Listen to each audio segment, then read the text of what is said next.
Pleasant good evening, and welcome to this special edition of The Rush. My name is Randolph Critchell. We're on at this unusual time. We're normally on Tuesdays, but we wanted to bring this conversation to you. Good evening to those persons joining us internationally in the region and right here in Guyana. Let me say good night to all of those persons who are joining us for this special broadcast of The Rush. We'll be on up until 8. We're having conversation this morning this evening. So I'm not accustomed to being on at this time. We're having conversation this evening with Mr. Aubrey Norton, no stranger to the political landscape, PNCR executive, and we want to bring him in right now as we try to use up our time as best as possible. Welcome to this special Rush in-depth conversation, Mr. Aubrey Norton. Thank you very much for joining us this evening. Good evening to you and your viewing audience, and thanks very much for having me. Right. We're going to jump right into it, Mr. Norton. You recently wrote a piece, an article that I read, where you responded to the president of Guyana saying that we do not have extrajudicial killings. I leave that right there and I allow you to respond to that statement and probably expand it to talk about the state of affairs when it comes to the government and how they are using the police force. Well, first of all, I want to say that it is the most barefaced lie I've ever heard. Yeah. Irfan Ali lived in Guyana even when he wasn't an installed president. He knows at least the recent history of Guyana. And I assume, notwithstanding the fact that he went to a questionable university, that he understands the meaning of extrajudicial killings. And by extrajudicial killing, we mean essentially where people are killed, executed, murdered, however you want, without judicial process. There is the tendency to narrow it down to killings by agents of the state, in this case, the police. By any one of those definitions, Guyana experienced pre-2015 and begin to experience now extrajudicial killings. If you could sit down and know that no magistrate, no judge, no legal entity directed or passed an order of the court to kill or in Boston, and you, at least in the public domain, it is established that the police went into the home of Boston and killed him, and therefore there is no question that it was extrajudicial killing, because one has to be very, very clear that the government knows full well, Irfan Ali knows full well, and the PPP has always sanctioned extrajudicial killing when it suited its purpose. And so I don't think any sane Guyanese believe the garbage that is peddled by Irfan Ali. That's where we are. Let me jump back in here quickly.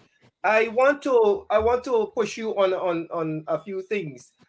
You in your article you would have highlighted a number of cases that we saw this sort of action by, whether it be by the police or otherwise. What I mean, and the president was out there on an international stage.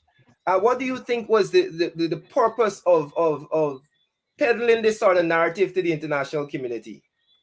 Well, I want to clarify one thing first. People are mixing up two things. I Hmm. wrote a letter saying, I think saying extrajudicial killings are back. Yes. And then I posted something written by, I think his name is 𝐈𝐧-𝐝𝐿, Yeah. which catalog it.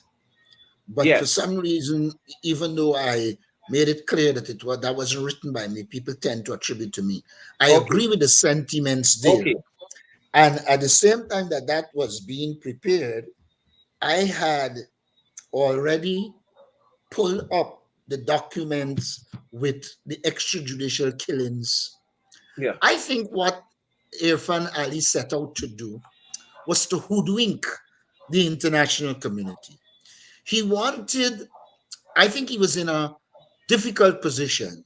Here he was wanting to speak about reparation, and amidst his attempt to deal with reparation, you had an Afro-Guyanese executed. Yes. And so, having said in his presentation that they believe in reparation and that the Ghana government under him will address the question of reparation, amidst that came the execution of Boston.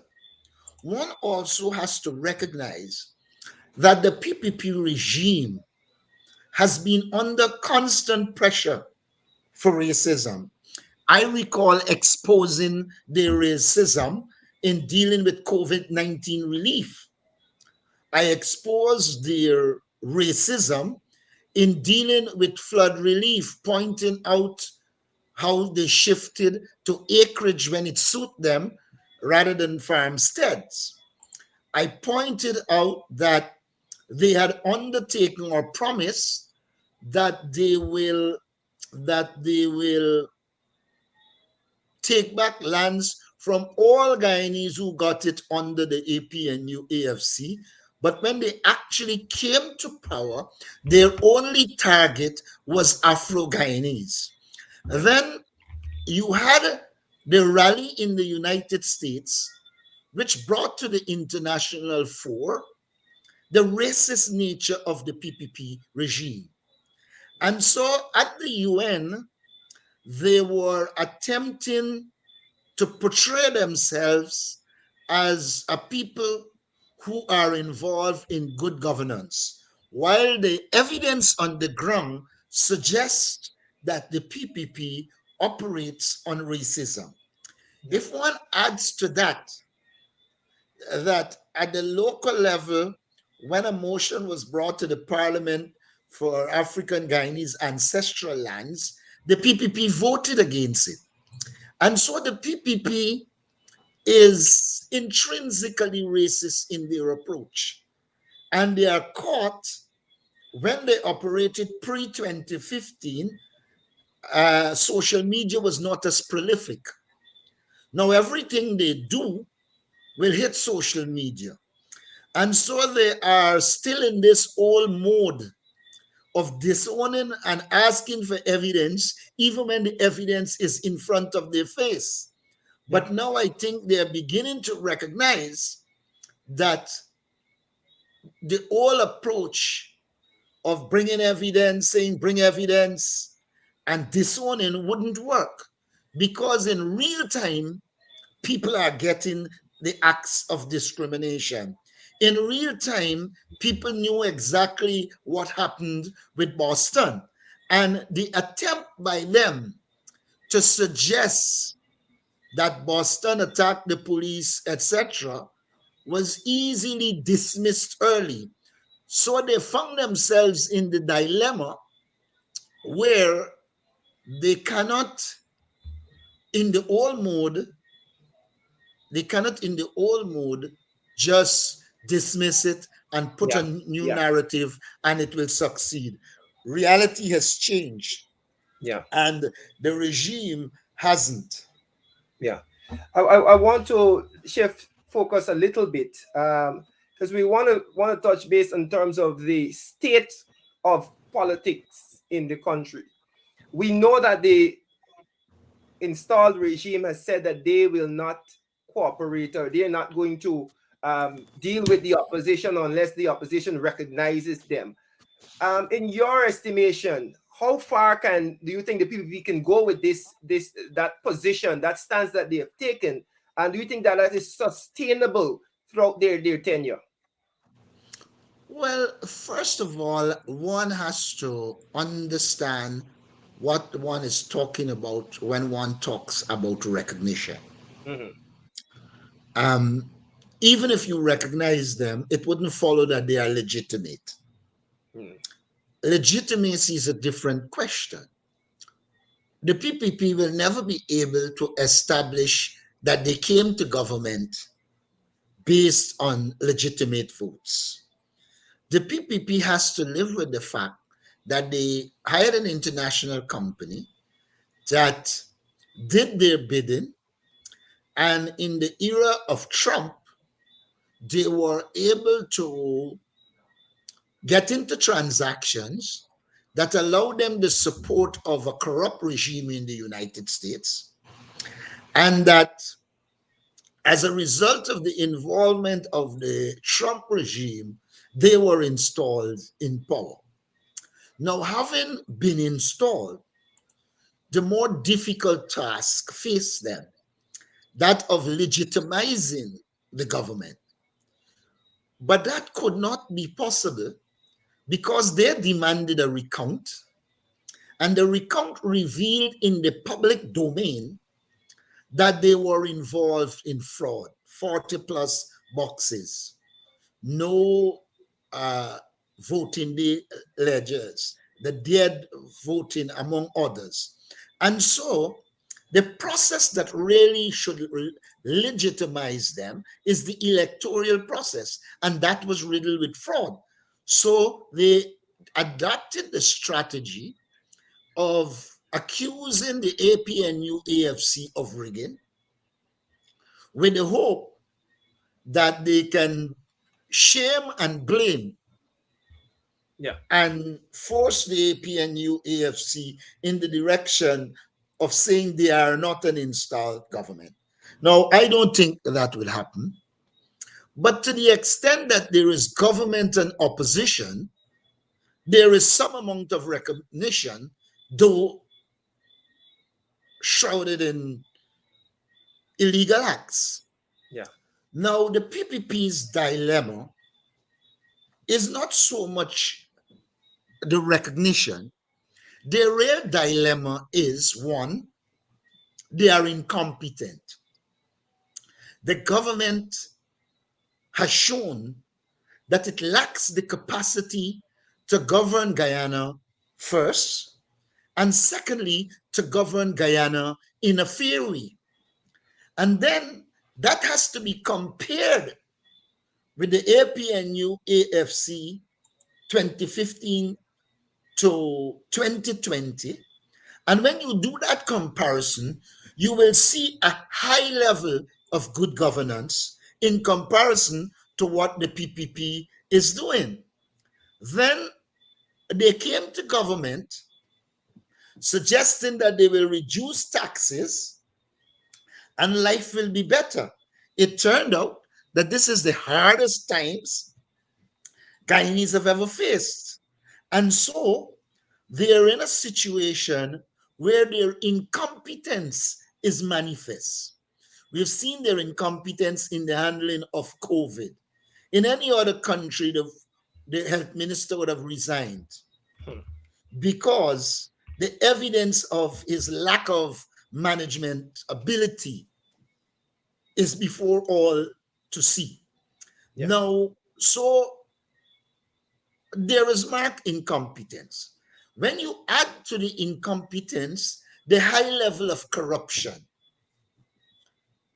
the PPP is so corrupt, it is so transactionalist a party that everything it does has to have a kickback.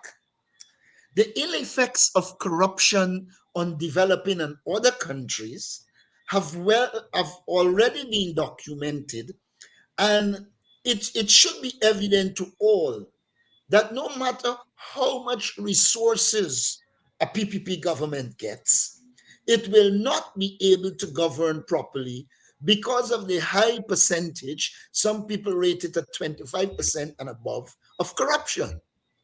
And so corruption will add to their incompetence. Now, the corruption is all pervasive. It's in all areas. And you can only deal with corruption if the leadership in the political party is prepared to deal with the corruption. But the leadership itself is corrupt. Yeah. And therefore, corruption has become a mode of their life and they can't eradicate it. When you add corruption to incompetence, and then you go now to its impact on the Guyanese people.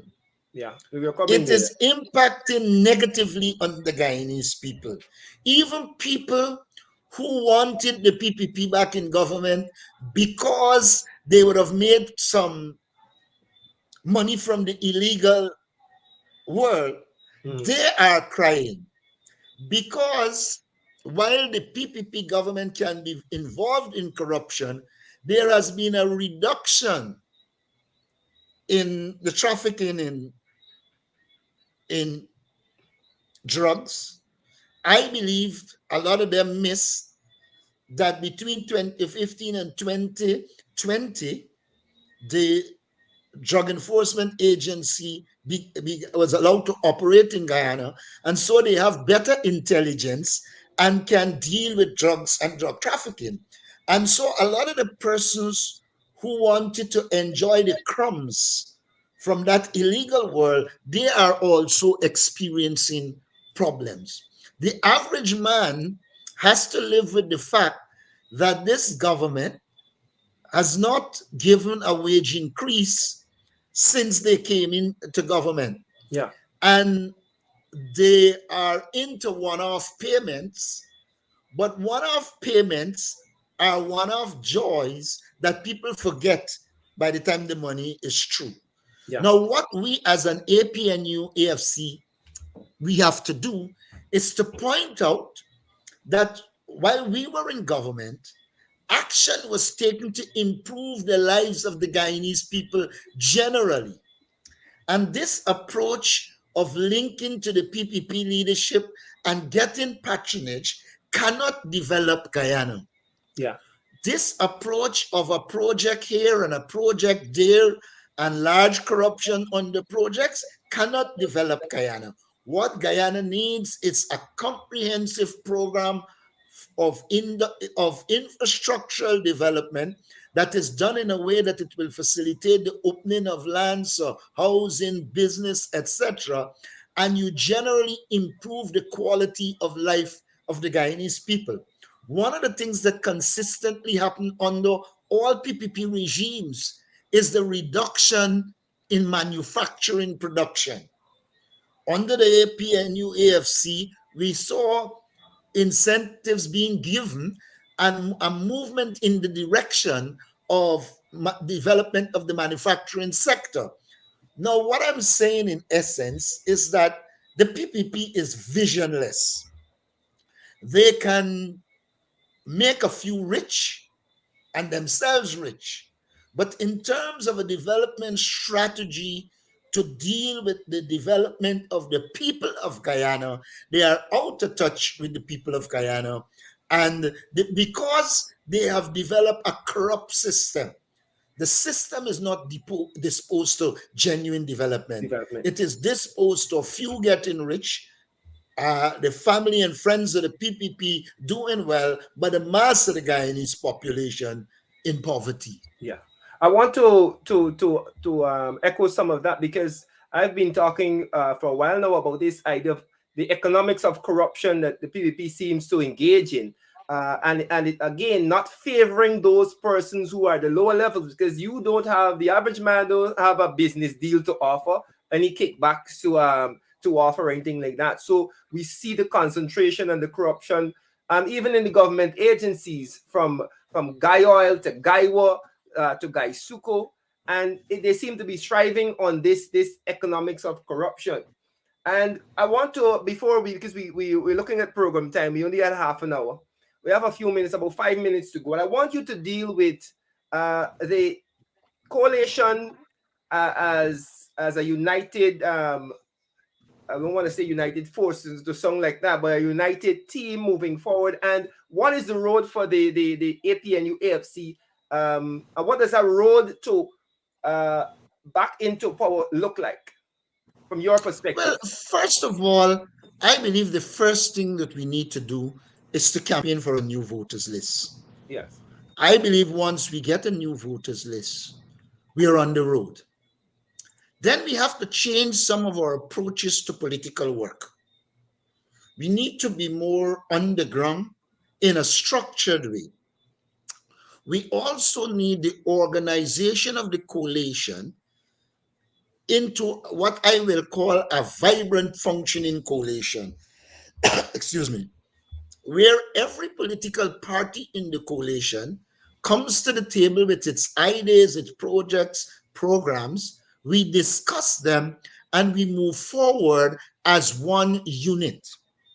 I also believe that there is scope for mobilization of new proper interest groups into the coalition.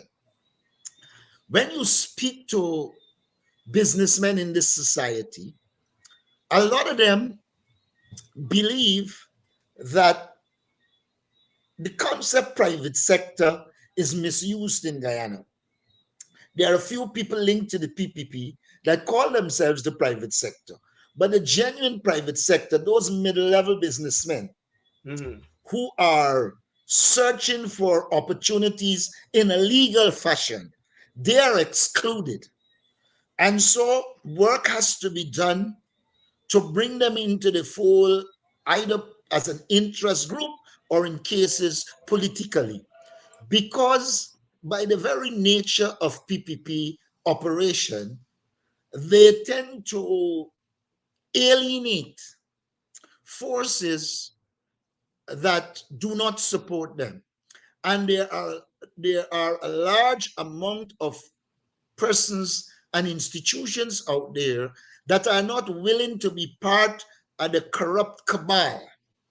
And therefore, they become fertile ground for mobilization into the coalition once the coalition is organized, has a clear vision and a clear plan. I've spent a lot of time recently working on the vision for where I perceive the PNCR must go. I've spent a lot of time working on broadening the base of the PNCR so that we can move forward in a coalition that is functional, that is all embracing in the sense that regardless of the size of the party, their positions are taken into consideration, congealed into a clear vision and work program, and then progress. I believe at this stage, the only thing that is missing is leadership. The second, well, I shouldn't say the only thing, one of the key things that are missing is leadership. The second thing is for us to begin to articulate, which I've started to do, a vision as to where Guyana should be going. Clearly, Guyana needs to move in the direction where all Guyanese feel they are part and parcel of this process, and there is an opportunity for them to benefit based on the principle of equity and to allow Guyana and all Guyanese to develop. I think it is that analysis that we need to do and then to chart the course forward. Miss Aubrey Norton, thank you. And I picked up on something at the end, and I guess we're going to have you on another program to talk more in depth about the People's National Congress reform and the upcoming Congress. But thank you very much for your comments and your viewpoint this evening. It was lovely having this conversation with you. Sorry we only had such a short time, but thank you very much, and do not be a stranger to the show. Well, like I've said to you, feel free anytime you can invite me. I've never run and hide from the press, Thank you very be it much. government or opposition. Thank you very much, Aubrey Norton. Folks, thank you very much for joining us for this very special episode of The Rush In Depth on this Monday, Monday evening. We're going to leave you now because we're going in the ring with Sherrod Duncan. We'll be back tomorrow for a full-length program of The Rush. My name is Randolph Critchell, saying a good evening, goodbye, and remember, let's continue to work together, folks. Let's continue to work together for national development.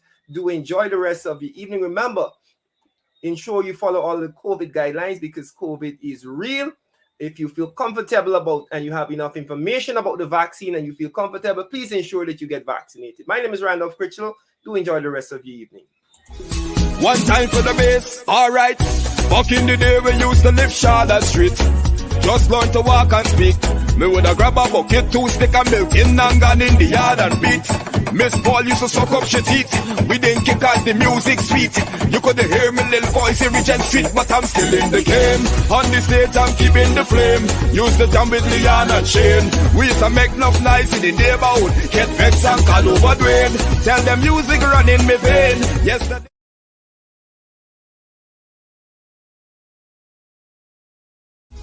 One time for the bass, alright. Back in the day we used to live Charlotte Street. Just learn to walk and speak. Me woulda grab a bucket, 2 stick of milk in and gone in the yard and beat. Miss Paul used to suck up she teeth. We didn't kick out the music sweet. You could hear me little voice in Regent Street, but I'm still in the game. On the stage I'm keeping the flame. Used to jam with Leon and Shane. We used to make enough noise in the neighborhood. Get vexed and call over Dwayne. Tell them music run in me vein. Yesterday.